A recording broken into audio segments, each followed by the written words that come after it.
Tata, sasa unachua, wacha nikuambie. Sahi niko na mtu tunaita the love of my life. Yaani mtu nakucha kuoa hivi karibuni. Kwani wewe hizi mambo? Unajua acha nikuambie, kila siku nakuambianga, urai kuwa mchanja. Like your father. Unakuwa mchanja, ufai kuniambia vitu kama hizo sahi. Unafaa kuniambia kachai.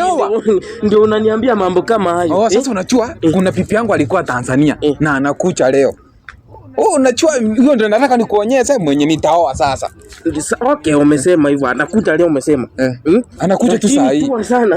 Jua sana usiniletee mtu mwingine mwenye. Hapana, huyo ni mtu naaminia. Namwaminia Mungu. Ngoja. Na ndio umefika sasa. Ngoja kwanza. Nini mbaya tena hapa? Kwani ni nini sielewi? Huyu unavyo mchwe ni aunti yako, ni sister yangu. Bro, huyu ni nani kwako? This is my son. Ngoja kwanza. Sasa unajua huyu ni mtoto wangu. Acha nikwambie. Sasa unajua huyu ndo unavaa. Hii ni mambo gani kaki? Unakuja nikuambia. Sasa umeona, hii ndio ujinga ya kukatanga kwenda. Nilikuwa nakuambianga hiyo wakati nenda nyumbani ujuane na anti zangu.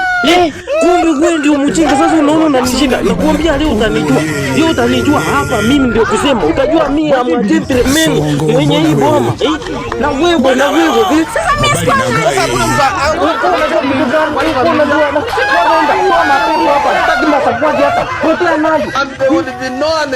wewe sasa ndio mtoto wangu umenisibu, umeona umekuwa mrefu kuniliko.